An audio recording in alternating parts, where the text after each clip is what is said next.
চেতনাধারীরা বেশ অস্বস্তি বোধ করেছেন। এটা খুবই স্বাভাবিক, কারণ তারাই তো এই মব জাস্টিসের প্রবর্তক, যারা 2013 সালে বিচারের নামে প্রকাশ্যে শাহবাগ চত্বরকে রায় ঘোষণার মঞ্চে পরিণত করেছিল। এবং সত্যি বলতে কি, তারা ইতিহাসের এক কালো অধ্যায়ের জন্ম দিয়েছিল, যা আজকের আয়নাঘর, গুম, ক্রসফায়ার এবং বিচারহীনতার সংস্কৃতি বেশ বপন করেছে।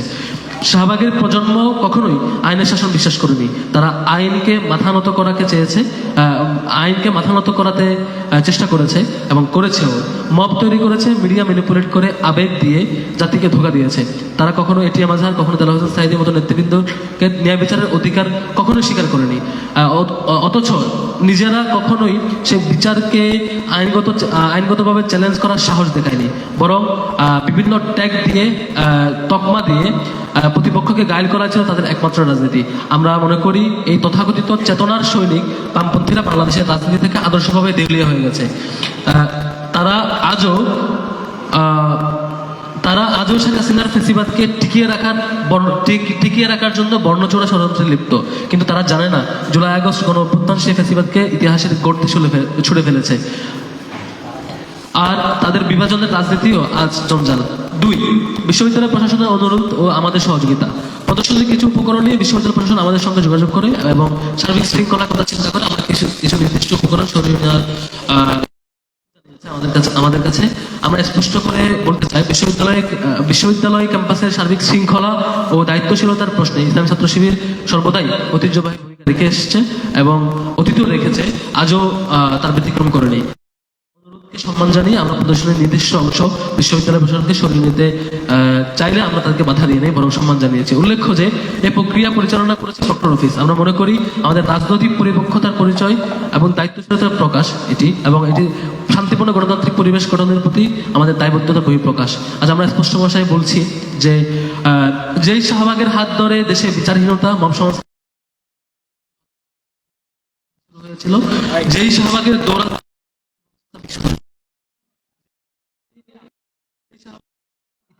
ইতিহাসের রক্তাক্ত প্রান্তর তৈরি করেছে, আমরা সেই শাহবাগে আজ ইতিহাসের রক্তাক্ত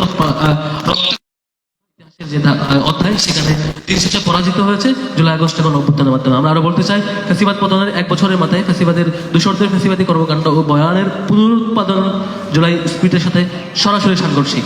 আমরা জানি সত্য বলা সহজ নয়, আর ইতিহাসের গায়েব করা অধ্যায়গুলোকে সামনে তুলে ধরার চেষ্টা বিপজ্জনক। তবু আমরা বলছি, বিচারের নামে সংগঠিত এই ফাঁসিগুলো বিচার নয়, রাষ্ট্রীয় হত্যাকাণ্ড। এবং এই হত্যাকাণ্ডের দায় শুধুমাত্র হাসিনা সরকার নয়, শাহবাগপন্থী সুবিধাভোগী বামপন্থীরাও এর দায় কখনো এড়াতে পারে না। বিশেষ কয়েকটি কনসার্ন আমাদের, আপনারা খেয়াল করেছেন আয়োজনে ফেসবুকে মব তৈরি করার জন্য পোস্ট দিয়েছে, বিরোধিতা করেছে প্রত্যেকে বিভিন্ন বাম সংগঠনের পদাধারী নেতা, এবং কেউ সভাপতি, কেউ সেক্রেটারি, কেউ ভিন্ন ভিন্ন পোস্টে, হয়তো 10-12 জন আসছে। এই যারা আসছে তাদেরকে মিডিয়ার ভাইয়েরা অনেকেই দেখিয়েছেন যে সাধারণ শিক্ষার্থী হিসেবে, শিক্ষার্থীদের অভিমত হিসেবে দেখাইছেন। বেশ কিছু মিডিয়া এটা বেশ দ্বিচারিত আচরণ করেছে। স্পষ্টত তারা রাজনৈতিক দলের প্রতিনিধিত্বশীল এবং শাহবাগ যারা কায়েম করেছিল তাদের পরবর্তী উত্তরসূরি। তারা যখন সেই সংগঠনের প্রতিনিধি সবাই জানে, তারপরে তাদের হিসেবে দেখানো দুঃখজনক। সাংবাদিকদের প্রতি অনুরোধ করবো, এই ধরনের কাজের ক্ষেত্রে আপনাদের স্বচ্ছতার এবং সহযোগিতা চাইবো। আর দ্বিতীয় হচ্ছে, আপনারা সম্প্রতি দেখেছেন যে হত্যাকাণ্ড নিয়ে, আজকের এই বিচারিক আমাদের যে স্ট্যান্ড ছিল, আমরা মুক্তিযুদ্ধ নিয়ে এর আগেও অনেকবার বলেছি, বাংলাদেশের মুক্তিযুদ্ধের কেন্দ্রিক যত হত্যাকাণ্ড হয়েছে, যা কিছু হয়েছে, প্রত্যেকটার বিচার হওয়ার ইসলামী ছাত্র শিবির মুক্তিযুদ্ধ এবং মুক্তিযুদ্ধের পরবর্তী যে লিগেসি, সেই লিগেসি বহন করে আমরা বলেছিলাম যে মুক্তিযুদ্ধের এক্সটেন্ডেড রূপ হলো 24 অভ্যুত্থান মুক্তিযুদ্ধের বাইরের কোনো অধ্যায় নয়। মুক্তিযুদ্ধের মধ্য দিয়ে যে আমরা পূর্ণ স্বাধীনতা পাই নাই, মুক্তিযুদ্ধ পেয়েছিলাম, পরে আধিপত্যবাদের কবলে আমরা পড়েছিলাম।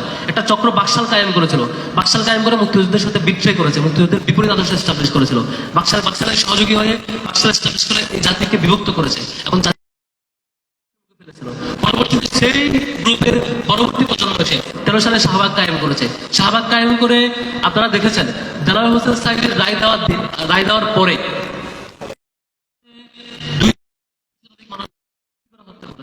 সেদিনে গুলি করে বৈধতা দিয়েছিল। বৈধতা দেওয়ার কারণে গুলি করে পরবর্তীতে জুলাই আগস্ট করেছে।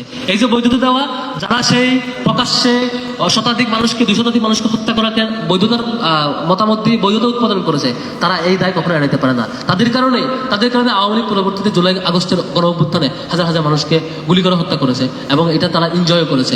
ঠিক সেম ভাবে এই যে এই দীর্ঘ যাত্রায়, ফ্যাসিবাদ বিরোধী যাত্রায় আমরা দেখেছি এই হত্যাকাণ্ডের ব্যাপারে বেগম খালেদা জিয়া মুখ খুলেছিলেন, বলেছেন এটা বিচারিক হত্যাকাণ্ড। যখন 24 সালে যখন দেলোয়ার হোসেন এর আগে যখন হাসপাতালে মারা যান এবং মেডিকেল হত্যা করা হয়, এরপরে তারেক রহমানও এটা স্পষ্টত তারেক রহমান সত্য আজকে জাতীয়তাবাদী ছাত্রদল ঢাকা বিশ্ববিদ্যালয় শাখার পক্ষ থেকে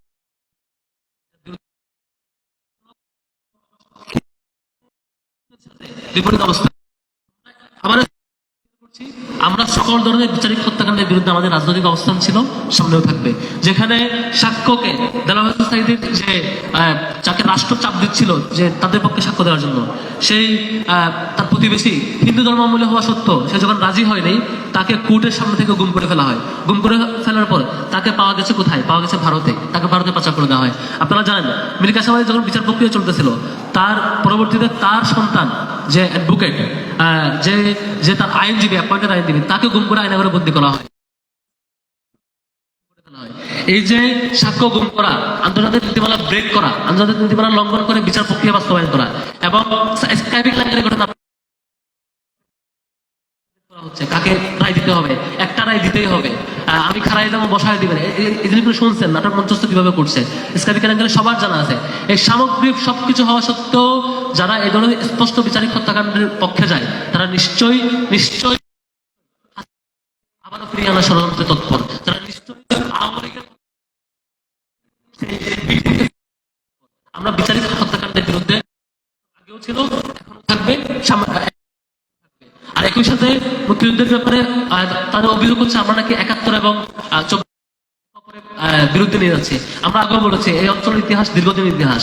47 তার আগে ইংরেজ বিরোধী, ব্রিটিশ বিরোধী যে আন্দোলন, সেই ইতিহাসও আমাদের। এই অঞ্চলের মানুষেরা জীবন দিয়েছে। এর আগে যখন সালতানাতের সময় যখন আমাদের এই অঞ্চল স্বাধীন ছিল, যুদ্ধ করে স্বাধীন থাকতো, সেটাও আমাদের ইতিহাস। ইতিহাসে প্রত্যেকটা একটা এক্সটেন্ডেড ভার্সন। আমরা বলেছিলাম মহান মুক্তিযুদ্ধ এবং মুক্তিযুদ্ধের পরবর্তী এক্সটেন্ডেড মুক্তিযুদ্ধ, যেটা আমরা পারি নাই ভারতের আধিপত্যবাদের কবল থেকে মুক্ত হতে, আমরা পারি নাই, আমরা দেশের পাকিস্তানের ভিকটিম হয়েছি, আমরা সেখান থেকে মুক্ত হওয়ার জন্য 24 তার এক্সটেন্ডেড রূপ, চূড়ান্ত রূপ, দুইটার বিপরীত দেওয়ার যে নাটক, যে অভিযোগ দেওয়া হয়েছে, সেই অভিযোগটা মূলত শুধু এখন না, এর আগেও যারা রাজনৈতিক দেউলিয়াত্বের কারণে শিক্ষার্থীদের কাছে কোনো এজেন্ডা হাসিল করতে না পারার কারণে জনবিচ্ছিন্ন হয়ে যায়, তারা তাদের শুধুমাত্র এই গুটি কয়েক কিছু এজেন্ডাকে তাদের মতো কুকৃত করতে চায়, এটা তার কন্ট্রোলে নিয়ে আসে, তার রাজনীতিটা ফিরিয়ে আনতে চায়। আমরা স্পষ্টত বলতে চাই, আগামীতে এই যে গত 13 থেকে শাহবাগ এবং ষড়যন্ত্র রাজনীতি দাঁড় করাতে চেয়েছিল, 24 সালে তারা ব্যর্থ হয়েছে। 72 সাল থেকে তাদের নীরব প্রচেষ্টা এবং সক্রিয় প্রচেষ্টার মধ্য দিয়ে পাকিস্তান কায়েম করার চেষ্টা করেছিল। রাজনৈতিক দেউলিয়াত্বর শিকার হয়ে যারা এই ধরনের পুরনো ইস্যুকে হাজির করে বাংলাদেশের টপিককে, গুরুত্বপূর্ণ ইস্যুকে জাতিকে বিভাজনের এবং মিথ্যা বয়ান চাপাই দেন এবং মিথ্যা অভিযোগ চাপিয়ে দেন, এটা জনগণ মেনে নেবে না, শিক্ষার্থীরা মেনে নেবে না। শিক্ষার্থীরা সচেতন এবং এই ধরনের রাজনীতি এবং এটি নিশ্চয়ই নিশ্চিত করা যেতে হবে। আমি ধন্যবাদ জানাচ্ছি।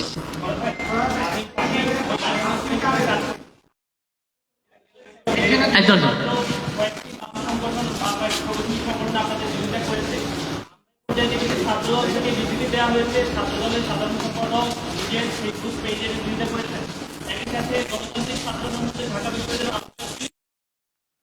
এছাড়াও ঢাকা বিশ্ববিদ্যালয়ের যারা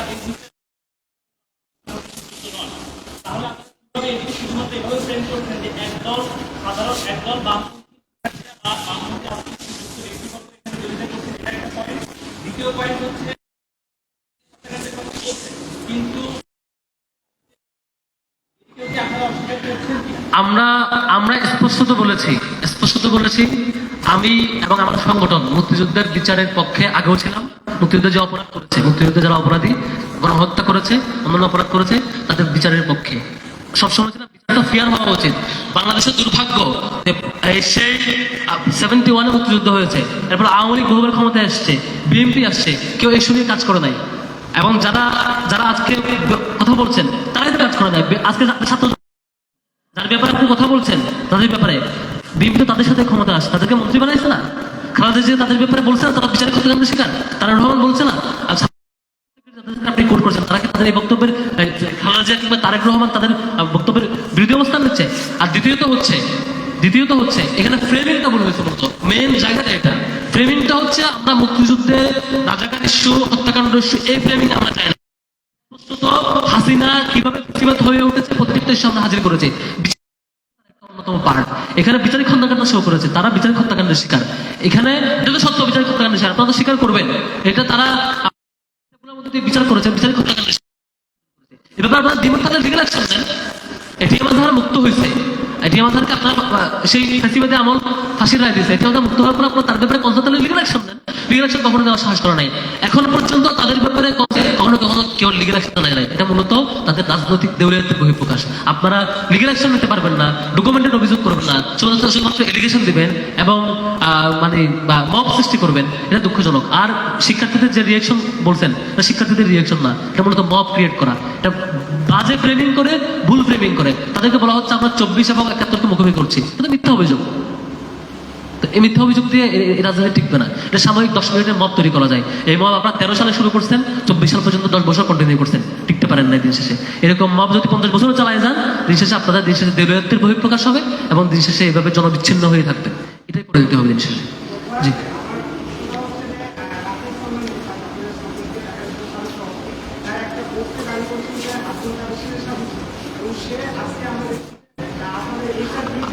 আচ্ছা, আমরা এই প্রশ্নটা একটু মানে হ্যাঁ করেন। জি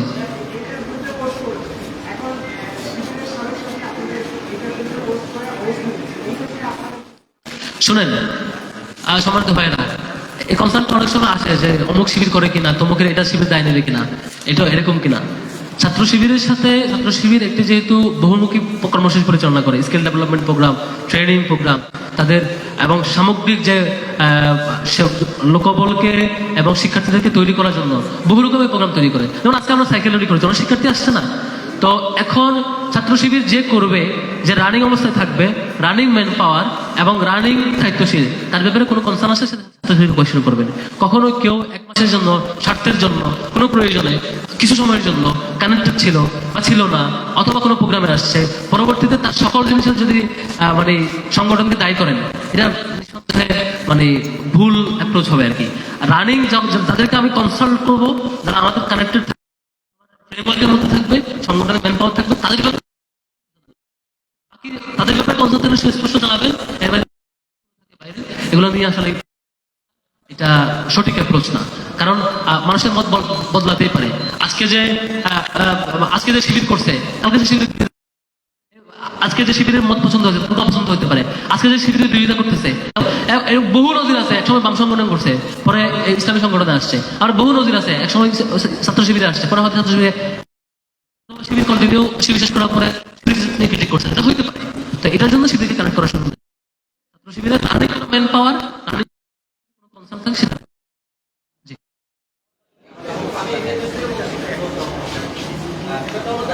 একটু এটা